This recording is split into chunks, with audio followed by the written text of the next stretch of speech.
Few plants have a reputation as infamous as poison ivy. Children are warned about it, hikers avoid it, gardeners curse it, and nearly everyone seems to know the phrase, "Leaves of 3, let it be." But despite its reputation, poison ivy is often misunderstood. It doesn't inject venom, it doesn't produce thorns, and it isn't actually poisonous in the way many people might think. Instead, poison ivy relies on a remarkable chemical defense that has made it one of North America's most successful plants. A defense so effective that a tiny amount can leave some people itching for weeks.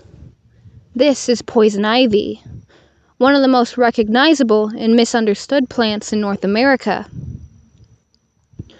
Poison ivy, scientifically known as Toxicodendron radicans, is a member of the cashew family, Urushiol.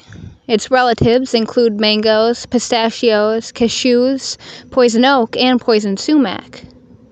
Poison ivy is native to much of North America and is remarkably adaptable.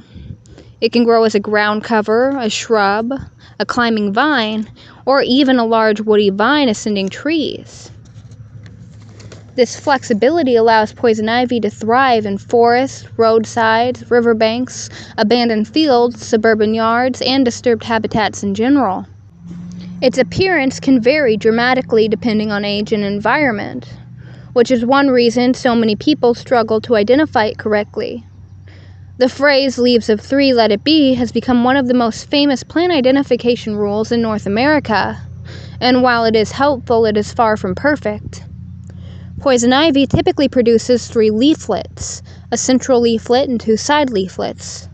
The leaves may appear glossy, dull, smooth, toothed, green, yellow, orange, or red depending on the season.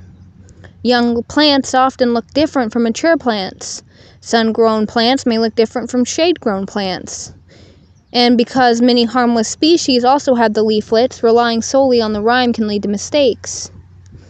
Learning the plant's overall growth habit is often more useful than memorizing a single rule. The true weapon of poison ivy is not the leaf. It is a chemical called Urushiol. Urushiol is an oily mixture of compounds found throughout the plant. It occurs in the leaves, stems, roots, berries, and vines. When the plant is damaged, Urushiol can easily transfer onto skin, clothing, tools, pets, and other surfaces. For many people, exposure triggers an allergic reaction.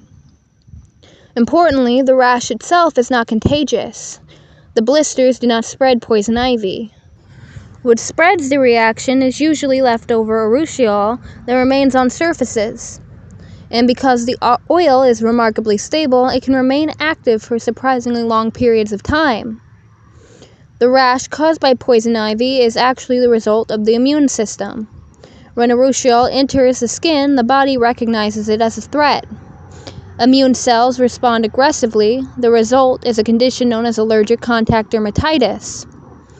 Symptoms may include redness, itching, swelling, blisters, and inflammation. The severity varies dramatically between individuals. Some react strongly, others react only mildly, and only a small percentage appear to have little reaction at all. Interestingly, sensitivity can change throughout a person's lifetime. Someone who once handled poison ivy without issue may later develop severe reactions. Despite its reputation among humans, poison ivy plays an important ecological role. Its berries provide food for numerous bird species. The dense growth offers shelter and nesting habitat. And many animals can consume parts of the plant without experiencing the same reaction humans do. Birds, deer, and various mammals interact with poison ivy regularly. This plant is not evil, it's simply another species trying to survive. The same chemical defense that frustrates hikers helps protect the plant from herbivores and environmental pressures. From an ecological perspective, poison ivy is remarkably successful. Few North American plants have achieved the cultural recognition of poison ivy.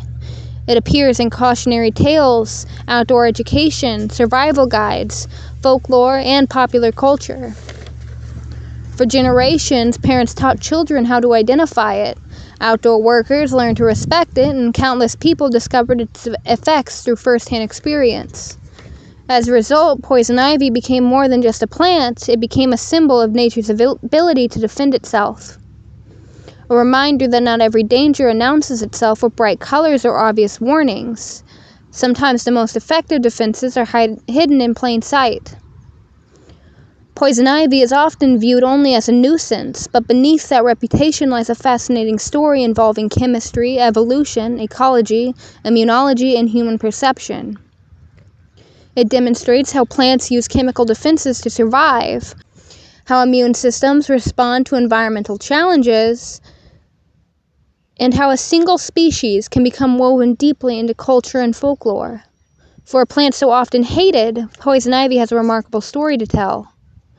Poison ivy has spent centuries earning its reputation, and while most people would prefer not to encounter it, understanding the plant reveals something larger. Nature is not simply beautiful, it is also competitive, adaptive, creative, and sometimes surprisingly irritating. The next time you see those familiar leaves of 3, remember, you're looking at one of North America's most successful chemical defense systems.